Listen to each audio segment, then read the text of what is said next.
रायगढ़ महाराज यहाँ में तो दरबार का गवैया था। तो ये जगदीश प्रसाद के जो फादर थे बद्री प्रसाद, ये हारमोनियम बजाते थे। अच्छा, हारमोनियम बजाते वो थे। आपके कौन लगते थे? वो मेरे साड़ू थे, मेरी अच्छा। बड़ी साली के हस्बैंड थे, सगी साली। तो ये आ गए थे। तो मैंने राजा से रिक्वेस्ट किया कि महाराज ये बहुत अच्छा बाजा बजाते हैं, आपके ये जितने नाचने वाले उनके साथ में लहरा भी बजा सकते हैं, हमारे साथ में संगत भी कर सकते हैं, तो इनको रख लिया जाए। तो महाराज ने रख लिया, इनको रख लिया जाए। तो ये जगदीश तो बहुत ही छोटा सा था उस टाइम में। तो जैसे बड़ा होने लगा तो इसका बाप तो बाजा तो बजाता था, तो इसको थोड़ा सरगम का सारेगम करवाता था। तो एक दिन मैं उधर से जा रहा था तो मेरे पंडित जी एक बात सुनिए, क्या ये लड़की को आप थोड़ा रास्ता बता दें तो ये इसका कुछ ठीक हो जाएगा, मैं आपके पास भेजूँ। अरे वो ये हमारे बच्चा है, वो इसको क्या कोई दूसरी बात है कि भेजो। ये आने लगा तो उस जमाने में क्या था कि मेरा था दिमाग जो था ना, तो पिताजी का जैसा दिमाग था, जरा पिटाई कर देता था। आपको भी पिटते नहीं, उस जमाने में था मेरा ऐसा दिमाग, थोड़ा सा गलती करता था तो एक आध तो लगा ही देता था। लेकिन इसके माँ बाप जो थे तो चूं भी नहीं बोलते थे। हाँ, सुलक्षणा को पीट दी, वो बड़ा लड़के को तबला सिखा उसको भी पीट दिया। मतलब ऐसा था, होता है ताकि वो बच्चे को डर रहे। ये विद्या जो है तीन बात से आती है, या तो एक आत्मा सा उसका इतना प्यार हो कि दुनिया कुछ नहीं चाहिए लेकिन संगीत चाहिए, ये आत्मा से प्यार हो तो गाना सीख सकता है। नहीं तो उसको तो पता ही नहीं गाना चीज क्या है, हम गाना सिखा रहे हैं तो हमारा डर उसको ऐसा चाहिए कि भूत के वहाँ पे करे, बाप रे वो आ जाएगा तो नहीं जाने क्या करेगा, तो गाना आता है। और या फिर गाना आया ना जाए, खूब पैसा है, रात दिन सुन रहे हैं, जैसे रायगढ़ महाराज समझे, उनको कौन कुछ क्या कहेगा, लेकिन वो जब वो तबला बजाते थे तो दो आदमी पकड़ते थे बाएं को। तो एक तबला पकड़ता था, एक बायों को यूँ पकड़ के रखते थे, और वो फिर तबला शुरू होते थे तो तबले कांपते थे। और फिर आखिरी में यूँ जब धा मारते थे तो लोग हा सुभान अल्लाह, वाह वाह वाह वाह, सब लोग खड़े हो के भाभा देते थे। तो यूँ देखते थे, कहते हो कैसा बजाया। फिर जगदीश को सिखाया, तो जगदीश को सिखाना शुरू कर दिया। तो ये गाता गया तो इसको खूब रियाज किया तो अच्छा गाने लगा।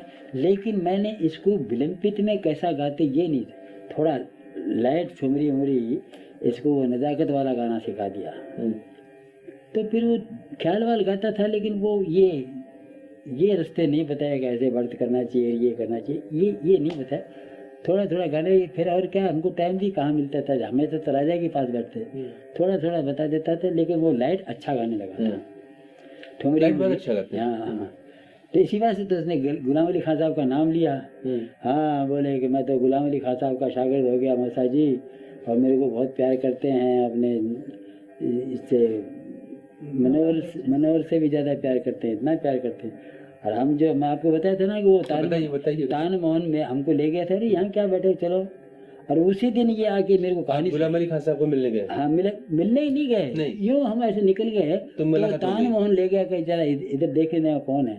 तो ऊपर माड़ी पर चढ़े तो खान साहब बैठे आगे, एक ताइफ का घर था वो, गुलाम अली खान साहब बैठे थे। हाँ, तो वो तान मोहन क्या तामना की गलो, हाँ जी गुलाम जी साथ आड़े अच्छे, तो वो पंजाबी बोलता अच्छा तान मोहन, क्यों वहाँ पर रहा हुआ उधर काफी। अशरफ अली खान साहब का शागिर्द है वो, लेकिन आया उसको कुछ भी नहीं, लेकिन वो तो उसकी तकदीर की बात है। लेकिन दीवाना आदमी था। हाँ, देखिए अभी है ना, है यहीं पड़ा हुआ है। तो वो उसको बताऊंगा तो ठीक बोलेगा, ये इस बात का गवाह है वो। तो ले गए तो खान साहब क्या पूछते हैं कि ये कौन है, जगदीश को पूछे। अब हमको 1 घंटे पहले ही तो उसने बताया था कि मैं शागिर्द हो गया और मेरे को बहुत प्यार करते रहे, वही खुद ही पूछ रहे हैं उसको कि ये कौन है। तो ये कौन है, तो मेरे को गुस्सा है कि मैं बोला खान साहब ये आपका कुत्ता है जिसको आपने रोटी नहीं डाली कभी, फिर भी सारा दुम हिलाता है। तो उसको बाहर आके जगदीश ने तान मान को बोले, तेरे को जब ऐसा मैं यहाँ रहे तो मेरे को पहले से बोलना चाहिए था। तो तान बोले कि मैं तेरे बाप का नौकर हूँ, जब मैं तेरे को पहले से बोल के सब काम करूँ। समझे? वो तो ऐसा हाँ। उज्जट आदमी है ना, हाँ। समझे? मेरी मर्जी है, हम घूमने निकले किसी के यहाँ चले जाए, तू यहाँ नहीं जा सकता, तो तेरे को ऐसे क्या हो गया? तो तेरे को खान साहब नहीं जानते तो पूछेंगे इसको, उसको तो मालूम नहीं था कि इन्होंने ऐसी कहानी सुना रखी इसने, है? तो मैं बोला भैया गलती तो तेरी है, तेरे को झूठ बोलने की जरूरत ही क्या थी? तू मेरे सामने कहता है कि मैं खान साहब का शागिर्द होना चाहता हूँ, है? तो हम तेरी रिकमेंड भी करते, खान साहब इसको शागिर्द बनाइए, खुद कह देते। तू शागिर्द हुआ नहीं, अपने दिल से ही अपने कहने लगा कि भाई मैं शागिर्द हो गया। तू न तो रिकॉर्ड सुन के न जाने क्या क्या करता होगा, है? और मेरे को बोलना चाहिए था ना कि भाई मैं खान साहब को फॉलो करता हूँ, अगर मेरे को खान साहब का आप शागिर्द बना दें तो आपकी बड़ी, तो मैं खुद ही कह रहा, मुझे कौन सी तेरी कमाई खानी थी? अच्छा, चाचा जी से कब सीखे? फिर क्या था, पिताजी से मैं तो सीखता ही था गाना। तो मैं अपने हरियाणा में रह गया, तो हरियाणा में हमारे पास एक घोड़ी ऐसी थी कि उस पर कोई चढ़ता नहीं था, असवार से बड़ा, क्यों जोधपुर महाराज की घोड़ी थी वो, तो वो किसी को चढ़ने नहीं देती, तो उसकी जबान कटी हुई थी। जो जितने असवार थे ना, तो कांटे की लगाम लगा लगा के उसकी आधी जबान ही कट गई थी। तो वो घोड़ी किसी को चढ़ाती नहीं थी, लेकिन खूबसूरत ऐसी थी कि मैं उस घोड़ी पर आशिक हो गया। मेरा घोड़ी हो तो ऐसी हो, तो वो चलती थी तो बड़ी खूबसूरत थी, ऊंची पूरी घोड़ी थी। तो जिसको पानी पिलाने जाता था ना उसका घर का तालाब पर, तो मैं उसके साथ जाता था और वापस ही आता था, खाली उसकी चाल और उसकी खूबसूरती देख के। तो मैंने मेरी माँ से कहा कि ये घोड़ी मेरे को चाहिए। तो मेरा दादा एकदम, जो ग्रैंडफादर थे ना, एकदम गुस्सा आएगा, साले मर जाएगा, ये क्या करता है, वो घोड़ी मांगता है। मैं बोला मैं तो खाऊंगा नहीं, अन्य नहीं खाऊंगा, वो घोड़ी नहीं आएगी जब तक। तो मेरी माँ ने कहा कि बोले तू उसके ऊपर चढ़ेगा नहीं, खाली यहाँ रहेगी, करे। तो वो गई, तो उसने कहा कि उसका नाम ठाकरा जी था, ठाकरा जी यहाँ। तो बोले वो भाभी जी बोलो क्या कि वो लड़का ये घोड़ी मांगते हैं। कहे भाभी ले जाओ, लेंगे तुम्हारे घर में खड़ी रहेगी, खाली खाना खाएगी, मौज करेगी, और ये किसी काम की तो है नहीं। वो कुछ भी हो, वो लड़का खाना नहीं खाता है बेटा। तो बोले ले जाओ। तो बोले इसके पैसे क्या देने होंगे? कि तुम भाभी जो तुम्हारी इच्छा है वो दे दो, तुम क्या देना चाहती हो वो दे दो, समझे? हमारे तो कुछ काम की नहीं, इसको ड्यूटी और भी जाना पड़ता है, पानी पिलाना खिलाना, ये करना और करना, और तुम ले जाते तो ले जाओ। तो उस घोड़ी को हम 500 रुपये में लेके आ गए। ये मैं जब थे 10-11 साल का था, उस टाइम की बात है। वो घोड़ी दे दी मुझे। तो हमारे पास एक दूसरी घोड़ी थी, तो वो घास वास लाने जाते थे ना 2-4 लड़के, तो उनको साथ ले जाता था। वो लड़के घास वास काटते थे और मैं बैठा रहता था। तो हमारे एक दादाजी थे, उनकी गायें थी, तो वो अपनी गायों के लिए भी घास वास काट के ले जाते थे। तो मुझे बोलते थे कि हाँ क्या घोड़ी है और क्या असवार है, लेकिन ये असवार नहीं, ये सईस है। क्या है? सईस मालिश करने वाला घोड़े को, ये सईस है। मैं सईस कैसे? अरे इतनी खूबसूरत घोड़ी के तू खाली घास खिलाता है, इस पर चढ़े जब तो सवार है, नहीं तो तू तो सईस है। मैं अब भी मैं चढ़ता हूँ। इतना सुनना ही था कि मेरा दादा ने जल्दी घास लपेट के, जल्दी ये साले गिरा के कहीं मार डालेगी तो तेरे पर नाम लग जाएगा। तो भागा हमारे दादाजी, वो रिश्ते में दादाजी। अब वो घोड़ी पर जैसे चढ़ा, और घोड़ी तो हवा की माफिक बातें करने लगी कि तुम। तो एक खेत था, तो उसमें वो ट्रैक्टर से जमीन तो नहीं करते, वो उस डे में बैलों का था, तो खुदी हुई थी खूब। तो घोड़ी के इतने पैर जाने लगे, तो भागते भागते पसीने से तारे घोड़ी। तो मैंने जैसे उसकी लगाम पर को खींचती उसने एक छलांग मारी उसी में से। छलांग मारी तो लगाम खींचने से छलांग मारी। देखो मेरा ब्रेन क्या चल रहा है। तो जैसे थोड़ी और आगे मैं उसके बस बेटा करते ही रुक गई। अरे मैं बोला ये तो ठीक है। फिर मैंने उसकी गर्दन पर यूँ हाथ लगाया तो घूम गई और फिर उसको दौड़ा थोड़ा दौड़ती बस बेटा के फिर रुक गई। अरे मैं बोला इसको तो गेर वेर सब मिल गए, इसको तो खाली बस बेटा करने से रुकती है, लगाम को हाथ लगाने से ये चिढ़ती तो थोड़ी सी लगाम ऐसे रखता था और उसको दौड़ाता था, बस बेटा करता। तो अब मैं उसको क्या कहता, यहाँ से लेके इतना बड़ा एक बहुत बड़ा नाला था, अंदर बहुत बड़ा खड्डा था। घोड़ी भागती हुई आती थी, वहाँ से कूद के इधर जाती थी।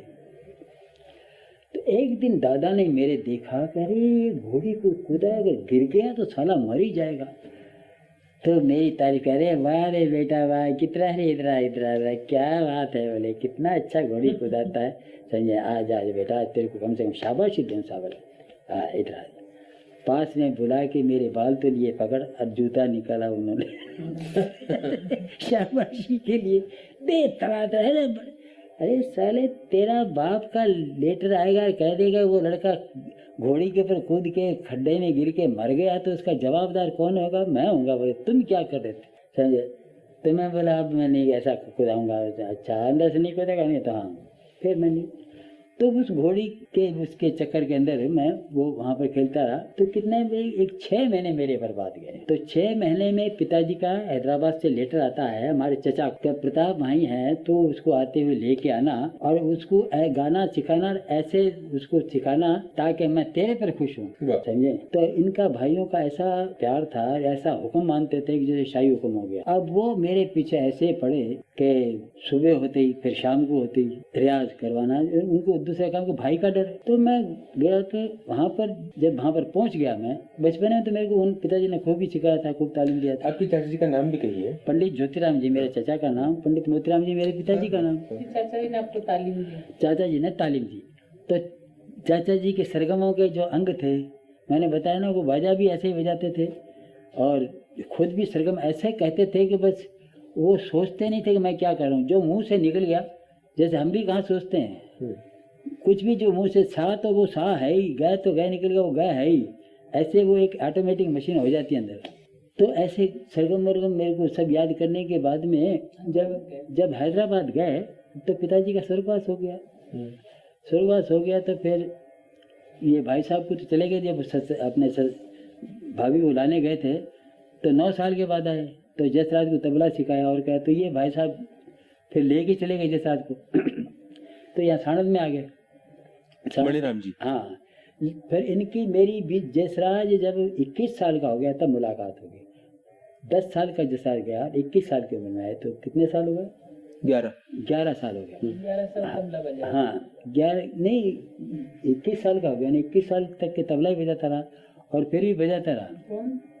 जसराज। तो इसका जसराज का कहाँ, कहीं पंजाब में ये भाई साहब का कोई प्रोग्राम था, तो इसको वहाँ चटाई बिछा दिया, इनके लिए तख्त वक्त गादी वादी लिखा के बिछाए। तो ये बोला कि मेरे को इतना नीचे क्यों भेजेगा?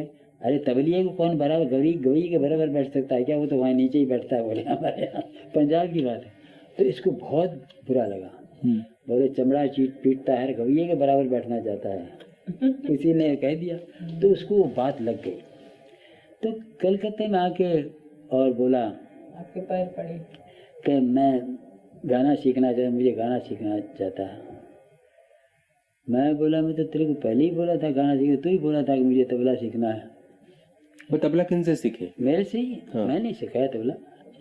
मेरे चचा तबला भी बहुत अच्छा बजाते थे। तबला तो मैंने चचा से ही सीखा। फिर आप चाचा जी से अहमदाबाद में भी तो सीखेगा? हाँ, अहमदाबाद में भी सीखा। बताइए।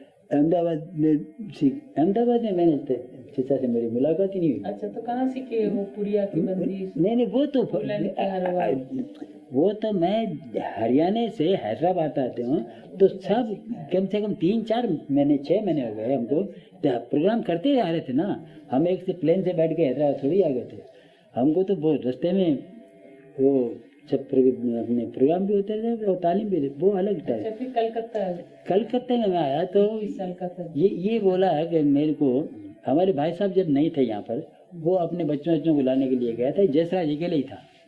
तो उसने कहा कि मेरे को ऐसा ऐसा सिखाओ, तो गाना सिखाइए। तो नहीं, ऐसा ही गाना उस टाइम मैंने सीखा। फिर एक दिन जब भाई साहब वगैरह सब आ गए तो जसराज ने बोला कि मुझे गाना सिखाइए। मैं बोला, भाई देख, मैंने तबला सिखाया था तेरे को मेरे लिए, मेरे साथ में बजाता था, तो मैंने सिखाया।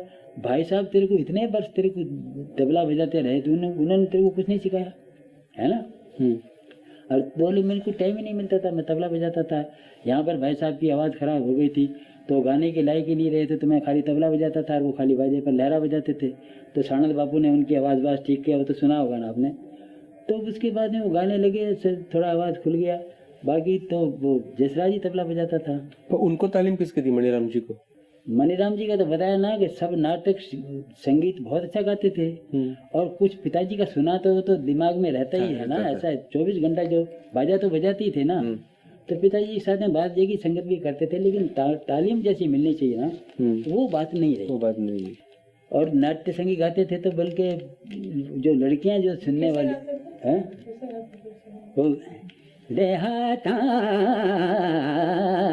शरणा गया ऐसे ये ताल मार देते तब जब क्या कर रहे हैं ये तो हमारे मेवाती घराने की तान है। ये तो वो मार दे, वो तो अलग ही, वो तूफानी तान थी उसकी, वो तान अलग। तो पहले कवल बच्चे का घराना था ना, अमीर खुसरो साहब ने कहा था ना। नहीं, हाँ, ये बड़े मोहम्मद खान साहब के जो फादर थे वो थोड़े ख्याल अस्थाई तो गाते ही थे, लेकिन उनकी ताने अच्छी चलती थी तो उसको कव्वाल बच्चा कहा था। तो ये बड़े मोहम्मद खान साहब भी कव्वाल बच्चे से मशहूर हो गए।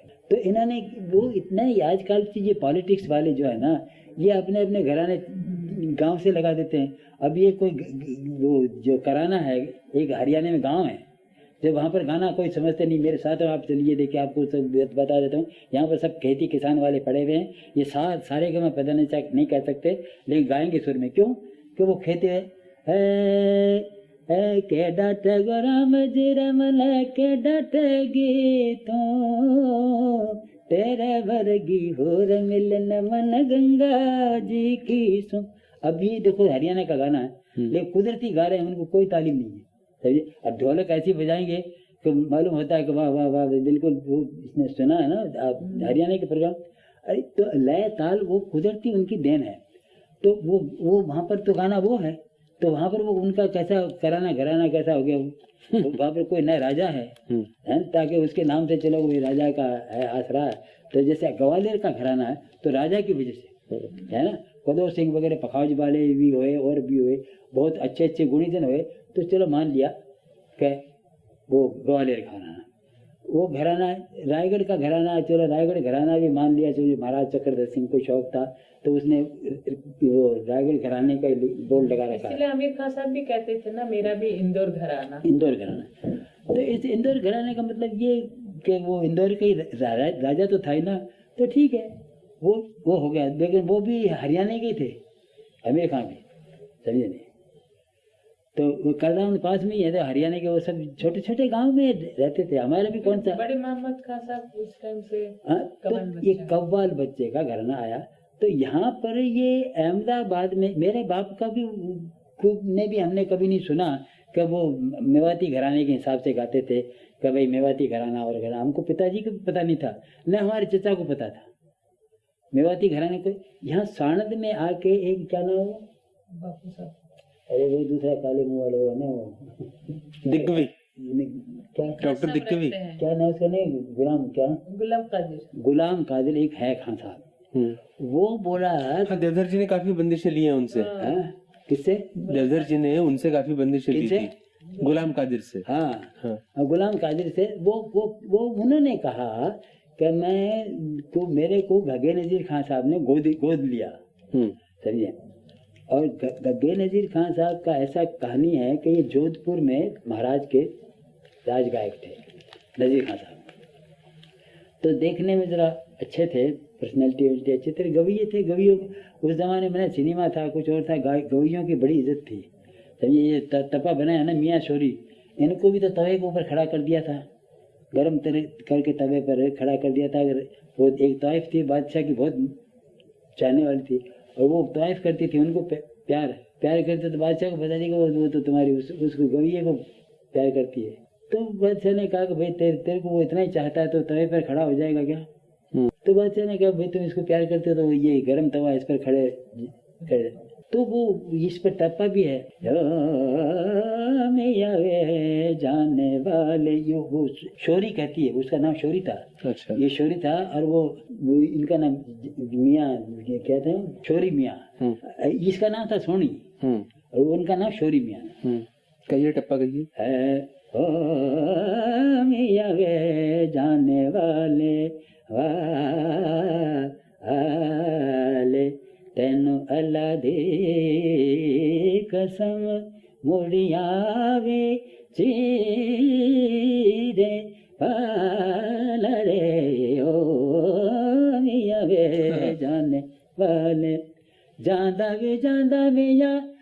से मन ले जांदा छोरी शरे मत वाला लगे जागले हो मियां वे जाने वाले। ये छोरी शरे मत वाले लग जाने गले, गले लग जा तुमने मत जाना। तो ये उसको तय पर खड़ा हो गया, तो वो तो गया नहीं। फिर ये टप्पा जो है तो उन्हीं का ही बनाया हुआ है और पंजाबी में है। चाल पछानी वे मियां तेरी हमदमदा तो पे निसार जान दा आ आ आ आ आ आ आ आ मियां चाल पछानी वे सुन पावे नादान सेन तेरा दोष ना तमाम मेरा अपना तो हुआ ताम तमाम चाल पछानी वे। तो ये उसमें बता दिए उसको बादशाह को मालूम होगा ये तेरा दोष नहीं है, मेरे से गलती हो गई कि मैंने समझे तेरे से प्यार कर लिया। अच्छा, तो गुलाम कादिर कहने लगे कि गंगे खुदा बख्श ने उनको गोद दिया था। तो गोद लिया तो ये जसरा गंगे खुदा बख्श वही है जो गंगे नजीर खान, गंगे नजीर खान। हाँ, गुलाम बख्श, ये गुलाम कादिर तो यही है। गंगे खुदा बख्श जो आगरा खाना की नहीं, वो नहीं गंगे नजीर खान। हाँ। ये अलग थे।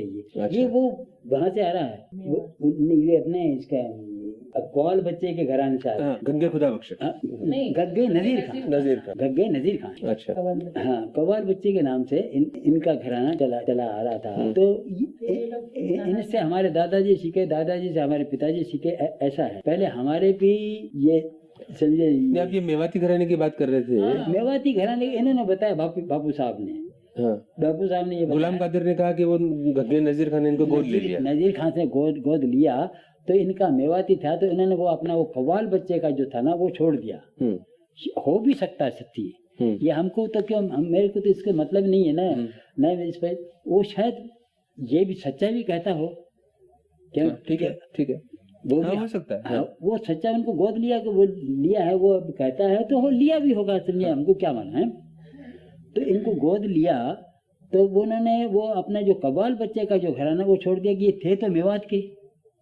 मेवात तो ये चित्तौड़गढ़ वगैरह ये जो राजस्थान का जो अंग आता है ना, ये मेवात में कहलाता है। जैसे महाराष्ट्र में विदर्भ है, मराठवाड़ा है। मराठवाड़ा है, वैसे वो एक एरिया है।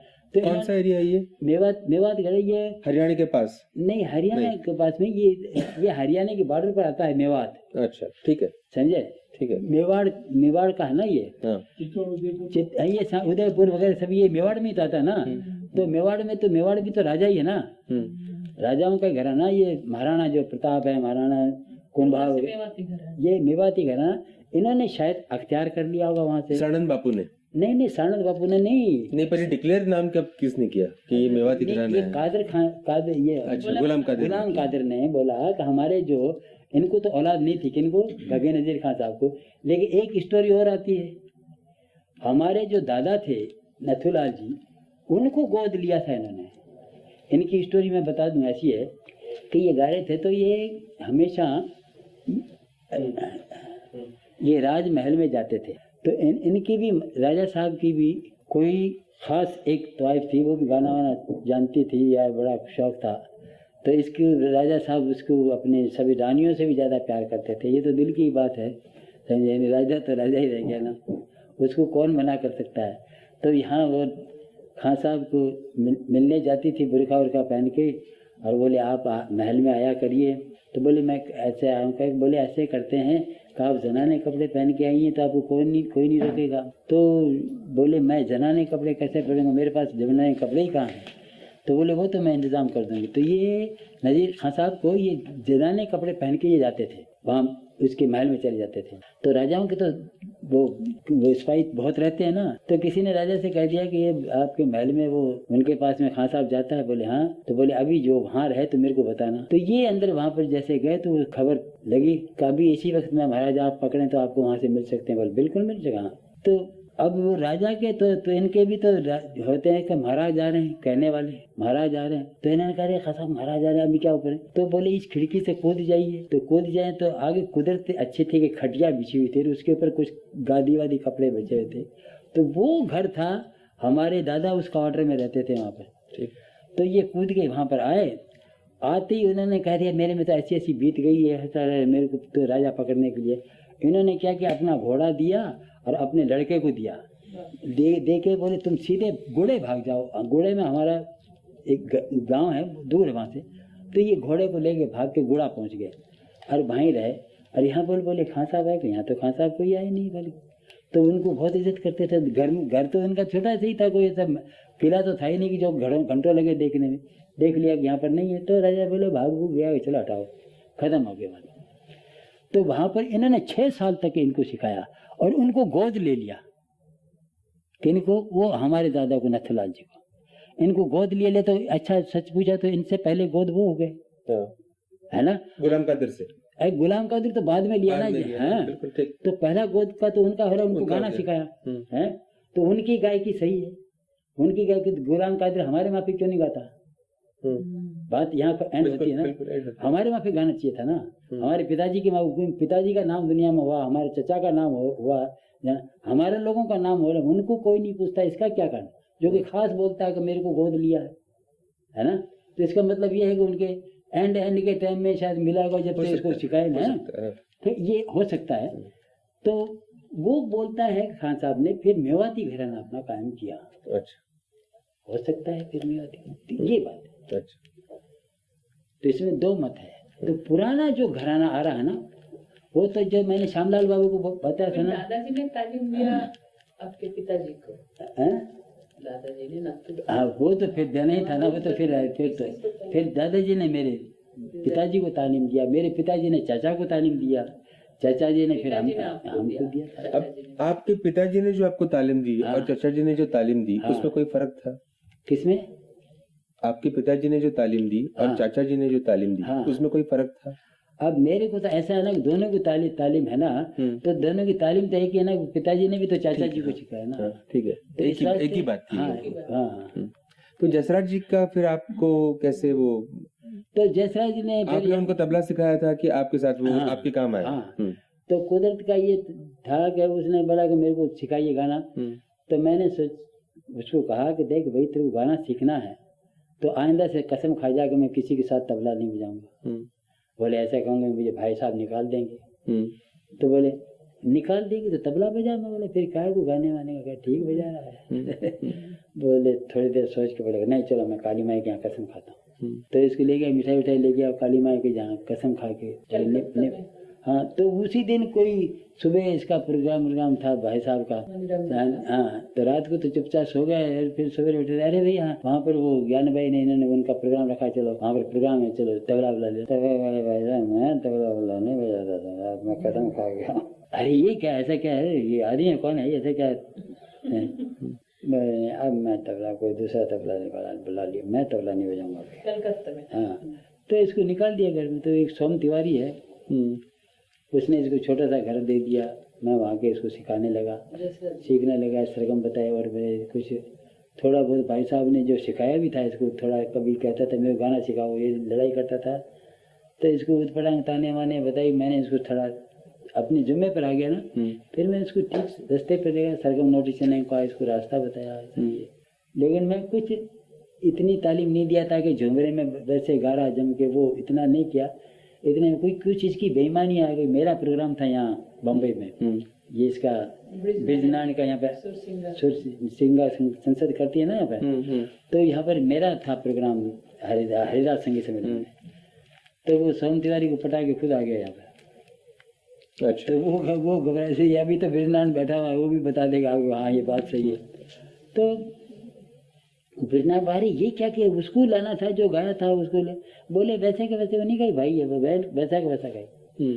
तो वो यहाँ पर जसराज गाया तो वो मधुरा आशिक हो गई।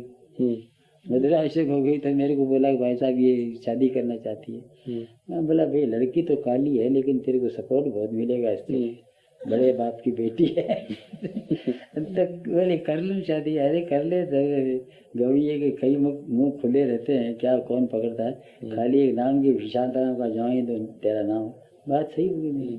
तो हमारे बड़े भाई ने वहां पर भी एक चालाकी मारी, वो उन्होंने ये समझा प्रताप ऐसा जादू करे, किसी को गाना सुनाते ही उसके पीछे हो जाएंगे, हमको कौन पीछेगा। तो बोले भैया ऐसा कर, तो प्रताप को ले जा, हम तेरे। तो वो लड़कियां दोनों आ गई थी कलकत्ता, मैं तो मुंबई में आ गया था। कलकत्ते में वो आई, कश्मीर उसमें घूम घाम के ले गई। मेरा एक शागिर्द भी फोटोग्राफर था, वो भी साथ था इनके। तो जयसराज ने सोचा कि भाई साहब को सब देख लिया और कर लिया। मेरा तो खाली एक प्रोग्राम हुआ था मेरा जयसराज का, यहाँ ये मकान है ना यहाँ मदुरा का, माँ का पेटर रोड पर, क्या नाम उसका, वो बिमला भाई का, वो एक उनका मकान जो भी कुछ है। हाँ, तो यहाँ गायब आए। तो उसने मेरे को पूछा कि लड़की शादी कर ले, मैं कर ले, अच्छा ही तेरे को क्या करना है, विशांतराम की लड़की तो है ही, सांवला तो होते है ना, सांवरी स्वरूप में नार होती है। तो उसने कहा अच्छा। तो मेरे को नहीं बुलाया, भाई साहब ने बोला प्रताप आएगा तो हम नहीं जाएंगे। वो उन्होंने समझा कि प्रताप का तो वहाँ पर बम्बई में सब बच्चे फिल्मी दुनिया में हो गए, अब विशांताराम है कि शायद है हमारे बच्चों को फिल्म में है, प्रताप का रहे तो हमको तो कोई पूछेगा नहीं।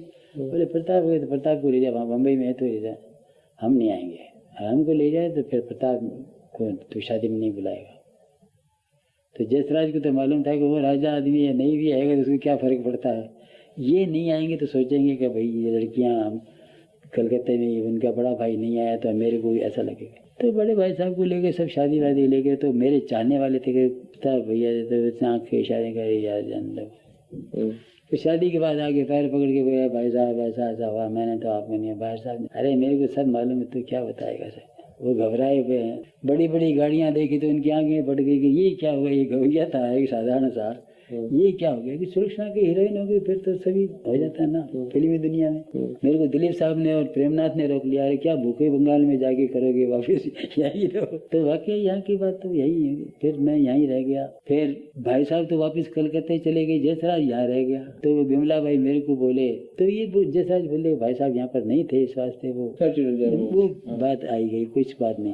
तो नत्थन खान साहब की एक बात रहेगी ना, हाँ वो बताता हूँ, इसको एंड कर दो थोड़ा। तो फिर विमला बाई का आमची हे चारू आहे याच्यासाठी मुलगा पहा ना कोणी आहे चांगला, मुलगा आहे चांगला आहे, माझा शिष्य आहे, कुठे आहे, मग कलकत्त्याला आहे, चांगला शिकलेला आहे, चांगला दिसायला पण चांगला, मग त्याला घेऊन या। मैं उसको लेटर भेज दिया, उसको दूसरा जमाई है वहीं, वो सुब्रत राय, उसका लड़का भी पिक्चर में काम वाम किया है, उसको बुलाया। तो वो सुब्रत राय मेरा बेचारा शुरू से ही मेरे इस अंडर का आदमी था, तबला भी सीखता था। उसको बुला लिया, लड़का और देखा, पसंद आया। अच्छा, आपने तबला नत्थन खान साहब से सीखा? मैंने तबला में कोई नत्थन खान का शागिर्द नहीं था। हमारा क्वार्टर और नत्थन खान साहब का क्वार्टर बगल बगल में था, रायगढ़ में। तो ये रायगढ़ महाराज के तो स्टेडी म्यूजिशियन थे, तो ये तबले का रियाज बाज करते थे। तो तबले का तो मेरे को बचपन से शौक था। तो नत्थन खान साहब का बड़ा नाम है। हाँ, खलीफा थे ना, खलीफा थे, दिल्ली के खलीफा थे। तो मैंने क्या किया कि उनके तो कोई शागिर्द तो वो रायगढ़ के राजा के पास रहे, शागिर्द कहाँ से, वो कोई मौका नहीं मिला। क्यों, राजाओं के जो गवैये थे ना, वो ट्यूशन सीखने वाले कोई नहीं आते थे। हाँ, राजा के जो नौकर जो रहते थे, जैसे कार्तिक कल्याण, ये ठुमरी सीखते थे हमसे, लेकिन नौकर तो राजा के थे ना, इस वास्ते उनको मौका मिलता था। शहर का तो नहीं आ सकता था ना सीखने के लिए, चलो पंडित जी से हम गाना सीखें। तो आपके बाजू में रहते थे? बगल में क्वार्टर था। तो मैंने कहा खान साहब आइए चाय वाय पी जाए। बेटा अच्छा ठीक है, तो चाय पिया। तो मैं खान साहब नाश्ते वास्ते, अरे बेटा ऐसे ही कुछ भजिए वजिए मंगा लेता हूँ, कोई ला देता तो ठीक है, नहीं तो चलता है, क्या है। मैंने भी खान साहब के लिए रोज पराठा बना के और थोड़ी सब्जी बना के नाश्ता ले जाया करे। तो वो लिंक ऐसी चली कि वो खान साहब बोले भाई वो उसको भी यहीं नाश्ता कराओ, हमें अकेले कैसे किए। तो वो बोले मैं उनके लिए भी लिया, तो ले गए। तो हम दोनों वहीं नाश्ता करने, क्योंकि अगल बगल में तो रहते थे ना। तो हाँ, तो वो तबला भी उनके सामने खुला ही रहता था। शायरा था महाराज रायगढ़ में 5,000 का उस जमाने में, क्योंकि 45 रुपया तोला सोना था। अब तो 5,000 का सोना कितना आया होगा। है ना, बहुत आ गया ना, तो उसका सहरा बनाया था। अच्छा। हाँ, तबले पर, वो बिल्कुल सही बात है, सहरा बनाया। और जो खां साहब से अच्छा बजाए, राजाओं का तो ऐसा होता ही है ना, हाँ खां साहब के तबले पर सहरा लगा दिया जाए, समझे, देखें कोई खोल के ले जाए, देखें कौन है दुनिया में। तो उनका कौन सहरा खोलने के लिए आता था वहाँ पर। वो लोग तो आप वो एक जीत हार का जो अपने आप पहले बता रहे थे ना, हाँ, तो वो तो था ही ना, कि मुर्गों को लड़ा देते, बुलबुल को भी लड़ा देते, तो लड़ाते थे। तो जो मुर्गा भाग ही जाता था ना, जो भाग जाता था तो हार गया, समझे नहीं। और जो डटा हुआ लड़ी रहा है, तो वो तो देख ही रहे हैं कहाँ कौन जीतता है, आगे एक तो भागेगा ही ना। तो वो उनकी आदत है। पहले ये बैल जो होते हैं ना, सांड, इनकी भी लड़ाई होती थी, तो जो हारता था तो डरता ही कि भागता ही था। ये भैंसे होते हैं ना, इनकी भी लड़ाई देखते थे। तो इनका एक वो बना रखा था ग्राउंड, ताकि वो भाग के बाहर ना जा सके, समझे। और एक रास्ता रखते थे, जो भागता था तो झट से दरवाजा खोल देते थे, भाग जाता, और दूसरे वाले को रोक देते थे। बस ये एंड कर, उनके सब इंतजाम होते हैं। वैसे ही गवियों के ऊपर भी उनकी नजर, तबलियों के ऊपर, नाच वालों के ऊपर सब, समझे। 21 था के थोड़े टाँव सारा चक्कर खा के गिर गया तो गया।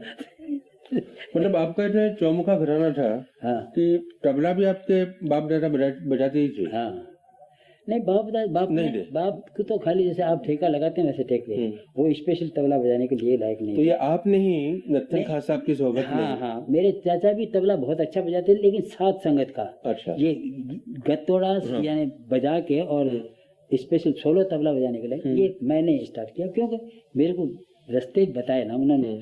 अच्छा, वो क्या थे कि बच्चे की माफी प्यार करने लगे, वो तो समझते कि ये तो गवैया है, तबलिया तो बनने वाला नहीं। तो एक इसीलिए सिखाया बात खुली के, बेटा सब तो पेशकार बजाते हैं, लेकिन सारे पेशकार का मतलब ही नहीं समझते कि पेशकार कहते किसको है।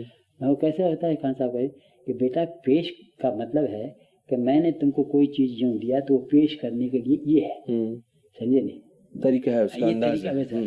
तो अब पेशकार का मतलब ये है, धी पर धा धिन आगे हो गया ना, है धे अगर दिन ता दाती धा धा दिन ता कर धा धा दिन ता दाती धा धाती धा धा दिन ता ते अगर दिन ता दाती ता दिन ता कर धा दिन ता दाती धाती धा धा दिन ता धे अगर दिन ता। अब ये है, अच्छा धी के ने धगे ने धा के धा गे ने के धन ने के ने धगे के दिन के ने धगे के धगे ने तक धगे दस के दिन धगे के धगे के दिन के ने धी।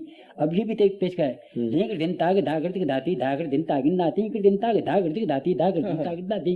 अब ये पेशकार है, तो जिसका धी पर समार था तो वो पेशकार हो गया। और जैसा धा पर है तो कायदा है, गत है, तोड़ा है, सब पर धा पर ही आता है, धी पर आएगा नहीं, शिवा पेशकार। अच्छा, तो ये तबले का अंग आपने ही उनसे हासिल करके जसराज जी को सिखाया? तो फिर तो सीख नहीं था ये बात। और नृत्य का भी आपके इतना चौमुखा घराना है? नृत्य का ऐसा आया कि रायगढ़ महाराज के यहाँ पर सवेरे तालीम होती थी, तो तालीम गवैया गाने वाला अपना रियाज करो, नाच वाले अपने नाच का रियाज करो, समझे। जो कुछ होता है तो हमको तो जाना ही पड़ता ना सुबह कभी, तो सोहबत से वो सब देखा मैंने, नाच उतना देखा, तो नाच भी मेरे को उतना ही याद हो गया। क्या कि ताल याद थी, सुर याद, तो नाच में खाली अंग हाथ तो ही दिखना है, अरे कौन सी तत्कार कैसी जा रही है। ये यहाँ पर वो एक था, क्या नाम, निखिल घोष नहीं, क्या नाम, वो जो रेडियो का था ना, सुनील बोस था एक रेडियो का, जानता हूँ, स्टेशन है दिल्ली में जो थे। हाँ, उनकी लड़की गोगा, उसका भाई भी यही है। उसको मैंने नाच सिखाया था, तो यहाँ पर तो कितने नाच वाले थे दिल्ली में, वो सब के कंपटीशन वो लड़की फर्स्ट आई। तो उसको पूछा कि तुम नाच किससे सीखी, तो वो लड़की बोली। पर आपके पिताजी और चाचा जी में नृत्य का अंग नहीं था? नहीं। तो रायगढ़ महाराज जी के पास, मैं तो रायगढ़ के, तो बहुत से लोग ये समझते हैं कि ये पुराना सिखा हुआ नाच है। नहीं। लेकिन नहीं। अच्छा पंडित जी, इतना आपका बिल्कुल बहुत सुंदर ही आपने बताया। अब ये 2 बंदिश कह के हम एंड करेंगे आज का। अभी चालू है ना? हाँ। अच्छा, एक वो तन हिंदू,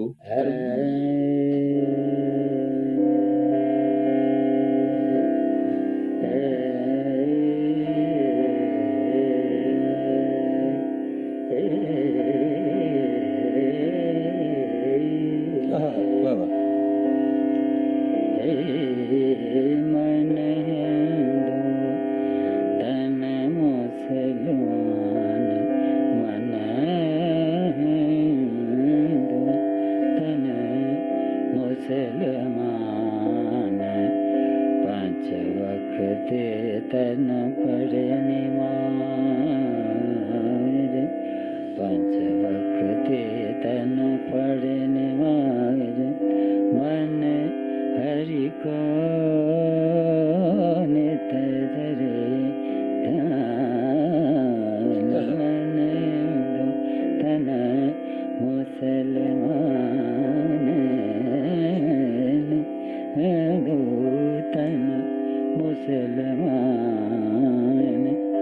पांच वक्त तन पढ़े नमाज मन तन मुसलमान मन धन स्वर्ग मफदन बन निग मरे निज निग दबदन दबदन सदन रेन सरिदन मबदन सरग मबदन निग मरन सरिदन सरग मरन मन तन मुसलमान मन तन मुसलमान कहत गुले ताल सैल कहत गुले ताल सैल जग में दिन सब है सवाल जगरत सोनर बेईमान मन तन मुसलमान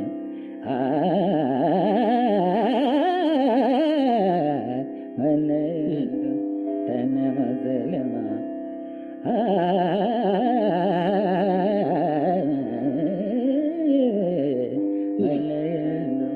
तन मुसलमान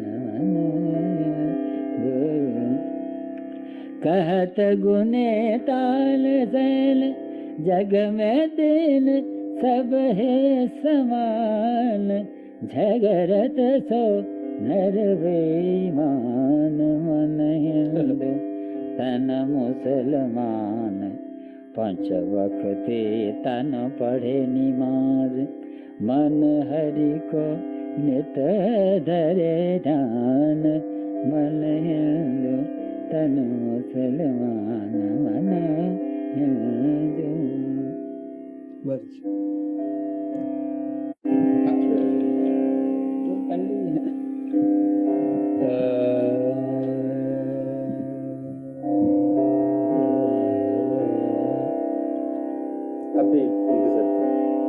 जैसे कि आपको बता रहे हैं ऐसे पिताजी का और शमीर खां साहब का आमिर खां के जो फादर थे हाँ इनकी मुलाकात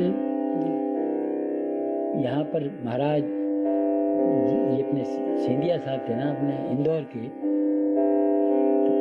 महाराज होलकर हाँ तो उनके जो थे ना अपने होलकर साहब के जो इनके तकोजी राव थे ना तो इस जमाने में उनको तकोजी राव को बहुत संगीत का बहुत ज़्यादा ही ये था गवैये आते जाते थे उनके ज़माने में सब फैयाज खां वगैरह ये सब गवैये आना रजवली खां साहब भी बहुत चक्कर काटे वहाँ पर रहते तो पास में थे ना वहाँ तो वहाँ से ये मेघे साहब ने इनको बुलाया इनके फादर को शमीर खां साहब तो यहाँ पर कुछ वर्ष रहे तो उसमें गोविंदराव इलायची पिताजी ये सब वहाँ थे तो कई वर्ष इनका साथ संगत रहा तो जो पिताजी के ढंग गायकी थे वो तो संगत करने वाले को तो ये हो ही जाता है ना तो आमिर खां साहब की जो गायकी थी मेवाती घराने में काफ़ी उन्होंने किया फिर उनका खुद दिमाग जो था ना वो चौमुखा दिमाग था क्योंकि वो तो गवैये के तो बेटे थे नहीं अपने भेली बाजार वालों को जैसे जय माता दे तज दे ये भेली बाजार वालों का है वो भी खासा भी गाते थे और ताने के जो कुछ बल थे रजब अली खान साहब के भी लिए उन्होंने। जैसे कि मिसाल के तौर पर रजब अली खान साहब के कैसे बलते तान के?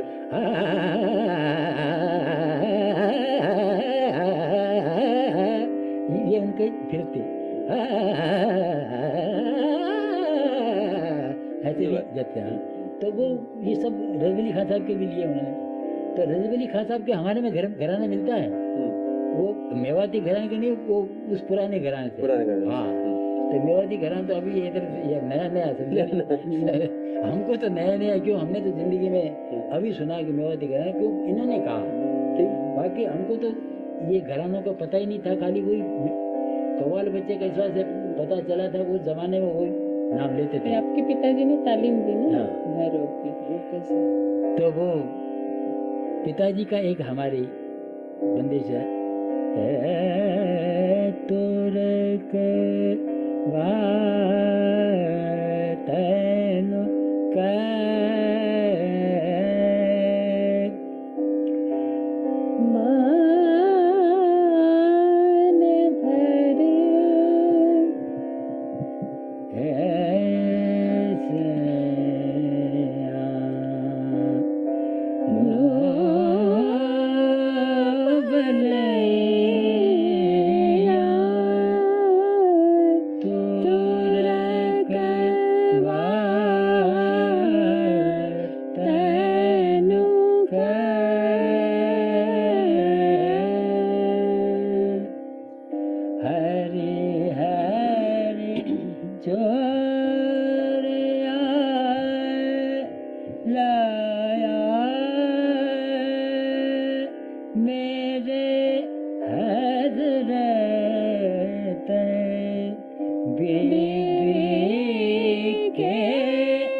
अवलिया पेर पैगंबर ढाए, अवलिया पेर पैगंबर ढाए, अली नबी को रुतबा पाए, हसन हुसैन दो प्यारे जिनके, मुझको दे जो ईमान, मेरो अल्लाह मेहरबान, मेरो अल्लाह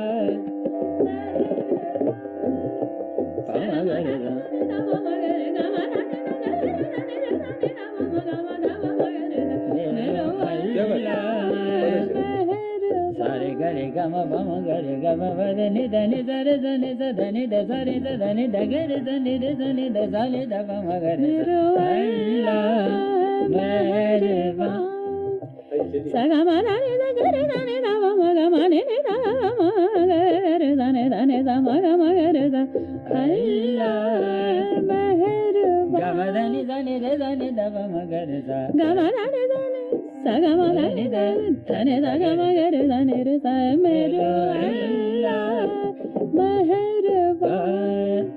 गरे मगर धने रे धने गरे मगर धने रे धने धने द मगर ग म भ मगर धने सा ग म धने रे धने ग म धने रे धने मेरो अल्लाह मेहरबान धने रे धने द मगर द मेरो अल्लाह मेहरबान अल्लाह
धने ने द ग ग रे धने द प म ग रे ग म धने रे नि रे धने द धने म रे धने रे धने द प म सा नि द प म द रे ग ग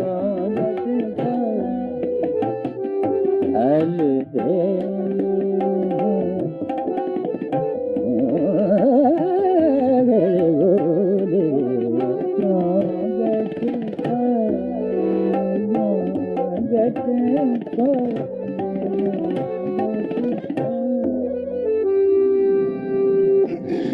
पंडित जी, इस गाने में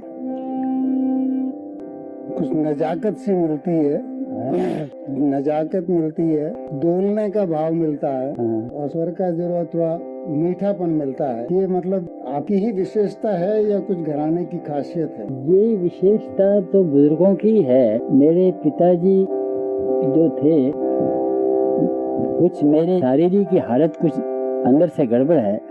कभी पहले पुराना भी मेरा गाना सुना होगा, तो अभी कुछ हार्ट के ट्रबल से इसी गाने को मैं थोड़ा यानी मीडियम से हिसाब से गा दूं, नहीं तो बात जो है मैं सही कह रहा हूँ। लेकिन ये गाना मेरे पिताजी गाते थे, तो मैं तो कुछ भी नहीं हूँ, मैंने बलियों को रोते हुए देखा है। तो इसीलिए मैंने नजाकत की बात कही। लेकिन गाने का ऐसा है, एक गाना तो ऐसा है कि ताजुब लगेगा, आहा क्या तान जा रही है, क्या दबंग गा रहा है। उसमें आदमी के आंसू नहीं आएंगे, आप तो खुद विद्वान है इस बात को। और एक गाना ऐसा है कि सब रुमाल लेकर रोएंगे, आहा क्या सुर है, क्या बात है, क्या इसका अंग है।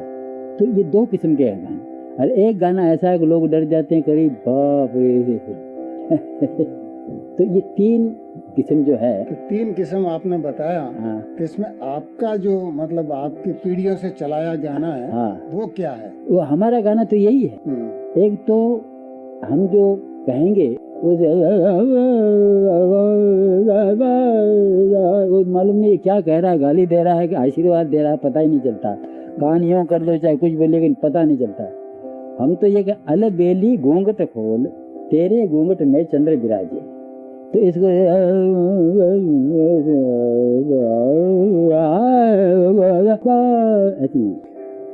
लेकिन क्या मतलब आप सोचते हैं कि ग्वालियर किराना वगैरह, किराना का थोड़ा अंश मिलता है, कुछ ग्वालियर मिलता है, कुछ पटियाला मिलता है, तो ये मतलब जो आपका घराना। आपने अभी तो मेरे कोने में बैठ के सब बता दिया।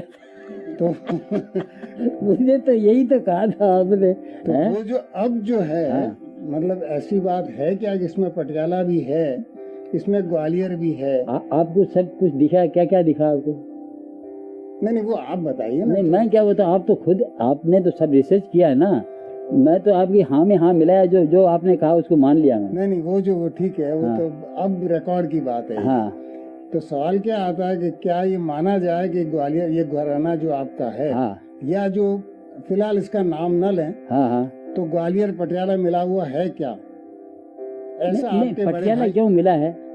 आपको एक कहानी मालूम होगी कि जो ये गाना जो है, बड़े मोहम्मद खान साहब का गाना जो पंजाब वालों ने सीखा, तकिए की पीछे छुप के सुना, ये मालूम आपको? बस तो फिर तो उनका तो मिलना ही था, समझ गए ना? वही बात थी। बड़े मोहम्मद खान साहब कव्वाल बच्चे कहलाते थे। और उसी के एक अंश ऐसा था जो ग्वालियर से मिला हुआ था। बाद में जाकर के जो जंग से डेवलप हुआ, जैसे मैंने अभी कहा कि भाई उस्ताद पंडित जो जितने उस्ताद आए, उन्होंने कुछ जोड़ते चले गए, कुछ विकास करते चले गए, कुछ और नया रूप खिलता चला गया। देखिए हमारे घराने में कुमार गंधर्व की ताने हमसे मिलती है कि नहीं? मिलती है ना, है ना? हमारे ताने जो मिलेगी कुमार गंधर्व मिलती थी। आपने डीवी पलुस्कर को सुना होगा? हाँ सुना है ना? ये ग्वालियर घराना है ना, तो वो वहाँ मिल ही गया ना। अब क्या रहता है कि एक हमारा रहन सहन अलग है और इनका अलग है, ये इनकी लैंग्वेज अलग, हमारी लैंग्वेज है, उसका भी कुछ प्रभाव पड़ता है, देश का भी, है ना? गायकी तो मिलती है। लेकिन सवाल क्या था, जो अभी आपने जैसे बहलावा भी मिला इसमें, बहलावा भी मिला, और तालों का जो पैटर्न मिला था वो ग्वालियर से काफी कुछ मिलता है, हालांकि जो थ्रो है वो अलग है। जो बात है तो सही है, उस मानेंगे। शेप है वो अलग है, लेकिन जो चलन में जो जिसको मीड़ का अंग कहते हैं वो आपका अलग विशेष मिलता है। वो क्या चीज है? एक बाप के 6 बेटे होते हैं, उनकी एक जैसी सबकी शक्ल नहीं होती, लेकिन उनकी चाल चलन कहीं न कहीं उनका टच तो जरूर मिलेगा। आपके फलाने के लड़के क्या आजाद नहीं, वो ऐसा ना कि आपके बड़े भाई भी ऐसे ही थे, कुछ न कुछ तो मिलता ही है। नहीं वो ठीक है। हाँ, फिर ऐसा गायकी का भी है, बहुत सी अलग होगी, देश के हिसाब से, वातावरण के हिसाब से थोड़ी अलग हो गई, लेकिन कहीं न कहीं तो उसको मिलेगा। पंजाब ने आपने कहा तो पंजाब का इस वास्ते मिल रहा है। अच्छा, मिला ना, तो मैंने रीजन भी बता दिया कि इस वास्ते मिला। अच्छा है, सुना है तो उनको उन्हीं से सीखे, वो समझिए, चाहे चोरी से सीखे कुछ हो, लेकिन सीखा तो वहां से ना। तो यहाँ पर तो ग्वालियर में तो वो रहे हैं, वही मैं कह रहा था। फिर वो शख्स वहाँ रहा है, फिर ये उसका वातावरण तो वहाँ फैलेगा। फिर ये दावा किया जाता कि हम तो मेवाती घराना है और हम अलग हैं। मेवाती बने, कोई मेवा बेचने वाले थे क्या? मेवाती घराने का क्या मतलब है क्या? गाने की बात करो ना, मेवाती का उसमें क्या है? मेवाती, रालू, भिंडी बाजार, ये तो समझे ये जो घराने हैं, भिंडी बाजारे वाले क्या भिंडी से ही गाना सीखे क्या? नहीं वो ठीक है, गाना तो उनके पीछे कोई होगा, किसी से तो सीखा होगा ना। मैं इसीलिए कह रहा हूँ, जो मेवाती घराना का दावा किया जाता है कि हम मेवाती घराना ही है और हमारा एक अलग लाइन चली आ रही है बड़े मोहम्मद खान साहब से, मतलब मेवात के ही थे वो और मेवात से ही चली आ रही है। ऐसा गाँव है मेवात का, ऐसा कहा जाता है। मेवात में कोई गाँव है? मेवात नाम का कोई गाँव है। मेवात नाम, मेवात एरिया का नाम। ये महाराष्ट्र में कोई महाराष्ट्र गांव है क्या? यहाँ पर एरिया का नाम। जैसे मराठवाड़ा है, विदर्भ है महाराष्ट्र में। ये तो अलग अलग। तो ऐसे ही राजस्थान में मेवात है, तो वहाँ पर राजस्थान क्या मतलब हरियाणा के बॉर्डर पर है वो। बस वो अब भी ये हरियाणा वगैरह अभी हो गए, पहले तो ये पूरा राजस्थान ही था, समझे? तो मतलब आपके हिसाब से मेवाती घराना इटसेल्फ कुछ नहीं है? भाई मैंने तो आपको देखो कह दिया था कि मैंने मेरे बचपने में मेरे बाप से ये नहीं सुना कि मैं मेवाती घराने का हूँ, समझे? ठीक है ना? है जो सही बात है। ये हमने कहाँ से सुना कि मैं तो राजाओं के यहाँ था, जैसा वो मेरे को बड़े गुलाम अली खान साहब भी बहुत प्यार करते थे, अमीर खान साहब भी प्यार करते थे, और सब इसी हिसाब से जानते थे। अमीर खुसरो साहब ने वो तो बताया ना, मैं बता दिया ना, वो तो सब हो गया।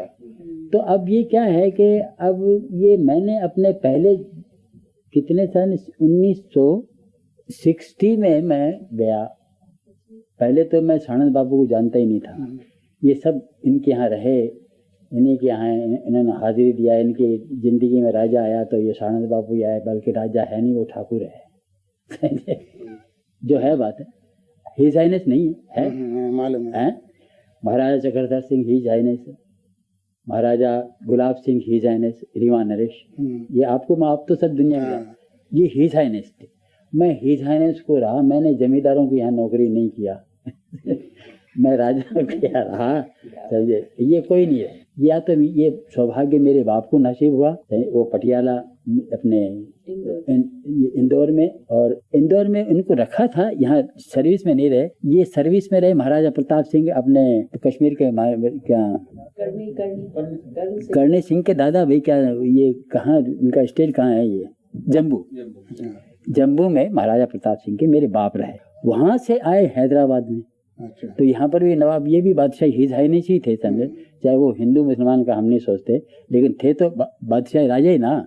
तो ये 2 स्टोर में मेरे बाप ने किया, और 2 स्टोर में मेरे को मिला मौका। अभी मार्तन सिंह हैं, उनसे मेरी हिस्ट्री पूछिए जाए, कहाँ साहब हमारे राज गायक थे, हमारे पिताजी के टाइम में भी थे और मेरे टाइम में भी थे। अभी भी महाराज ललित सिंह है, वो कहेंगे कि 9 साल रायगढ़ नरेश के यहाँ इन्होंने सर्विस किया। तो गवैया सब ये भूमि प्रांत का भी वो विशेषता है। हाँ, तो ये जो मैं आया यहाँ पर, उनके सबके स्वर्गवास हो गए, ये इनकी स्टेट चली गई, तो मैं आया कलकत्ते में। तो कलकत्ते में भी मैंने नहीं सुना था कि हमारा घराना मेवाती बदल गया है। फिर मैं गया, ये पूरन चंद्र को तो जानते हो ना, पूरन मैं हाँ अहमदाबाद में ही रहता है। मैं आया, आते ही मेरा प्रोग्राम रखा वहाँ पर चाचा जी की पुण्यतिथि में। पुण्यतिथि में रखा तो एक वो बैदराज जी, आप तो वहाँ देखेंगे, उनका नाम मैं भूल रहा हूँ, जयंती लाल नाम सुना होगा ना।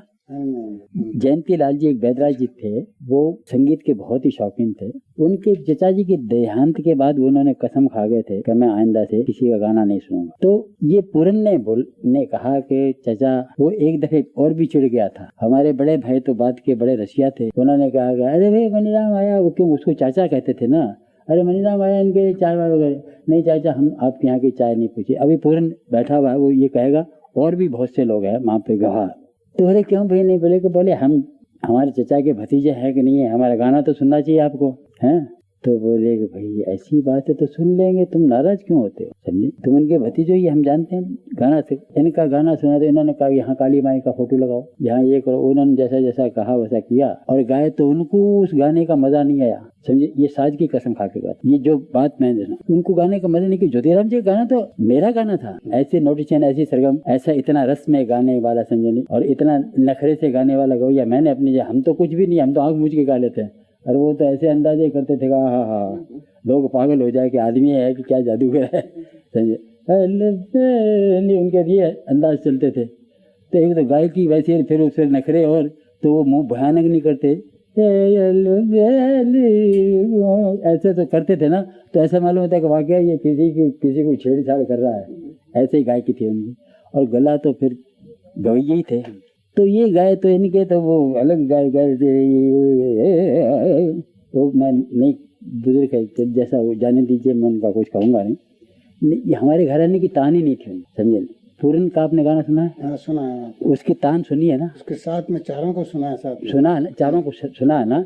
तो अब वो एक अलग ही पीस थे। जयसराज कॉपी किया मेरी, बहुत नोटिशन करता और करता है। ये नोटिशन जो है ये हमारे घर में पुरातन काल से चला आ रहा है, लेकिन ये इसने नोटिशन क्यों नहीं किया? पूरन ने, आप कहेंगे ये क्यों नहीं? ये फैयाज खान का शागिर्द, ये भी आपको मालूम है? अच्छा। है ना। तो जो आदमी दूसरे घर में घुस गया है तो वो उससे हमसे क्या मतलब? लेकिन आपके यहाँ नोटिशन है। हाँ, तो फिर वो गाना सुना आपका, हाँ गाना सुना तो वो उनकी आंखों में आंसू आ गए, मेरे कलेजे के लिए कि बेटा अगर तुम आके कहते कि मेरा गाना सुना भतीजा नहीं है, तो मैं तुम्हारा गाना सुनता और मैं कहता कि तुम वाकई ही ज्योतिराम जी के लड़के हो, नहीं भतीजा हो, लड़का ही समझो। हम अभी तुम्हारा चारों भाइयों का रखते हैं, पूरन, मैं, जयसराज और बड़े भाई साहब, चारों का गाना रख दिया। गाना रख दिया तो पहले अलग अलग रखा, गाना खत्म हुआ तो मैं मेरे बच्चों की कसम खा के कहता हूँ, सबके सामने बुला के और बोला कि देखो मनीराम, तुमने फोटो टंगाया और किया, लेकिन हमारा वो नियम तोड़ा, गाना प्रताप नारायण गा गया, इसको कहते हैं अपने खानदान का गाना। तो चुप हो गए। ऐसा सरगम जो आपके यहाँ करते हैं, हाँ, उसकी कुछ अलग खासियत है। जैसे मेरे चाचा बाजे का तो भूत था, ऐसा बाजा तो उल्टा बजा ले, सीधा बजा ले, पीछे बजा ले और बजा ले। और गवैया तो ऐसा था कि आप वहीं तो अहमदाबाद के लोगों ने तो सभी कहा होगा कि ऐसा सुना ही नहीं। तान उनकी जाती थी ना, तो जब आंख लाल हो जाती थी, दम टूटता था ना, तो इस ताकत और ज्यादा आती। वो क्या था वो भगवान वो ही जाने, हमारी ताकत नहीं जो बात है। लेकिन उसकी एक झलक बता सकते हैं आप? हैं? उसकी झलक, मतलब पूरा नहीं, वो उतने फोर्स नहीं।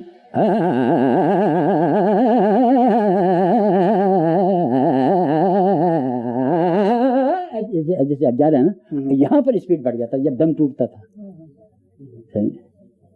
और सरगम के भी इसी प्रकार की स्पीड रहती थी।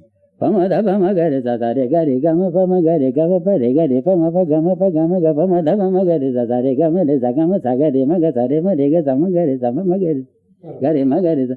अब जो है ना, तो सिंगल नोट जा रहा है। सा नी सा जिस तरह करता है ना, है नी दा दा। हमारे घर में पर ये मालूम नहीं कहाँ से सीखा, ये कहाँ से आया है, ये कहाँ से आया? वो तो वो खुद महान पद्म भूषण है, नहीं जाने कहाँ से माल मिल गया। हमको नए पद्म भूषण मिला, नए माल मिला, हम तो अपना जो बात बुजुर्गों ने जो दिया उसी को लेके फिर रहे हैं, समझे। फिर ठुमरी का जो अंश आता है उनके गाने में, वो कैसे आ गया? किसमें आता? जसराज जी के गाने में। हाँ, ठुमरी में तो मैं ठुमरी गाता हूँ ना, इस वास्ते आ गया।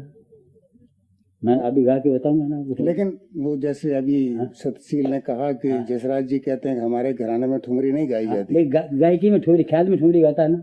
हाँ, ये तो मानेंगे ना। हाँ। बस तो अब इससे हम भी ज्यादा नहीं। वो कहते हैं हमारे घर में गाना में ठुमरी नहीं है।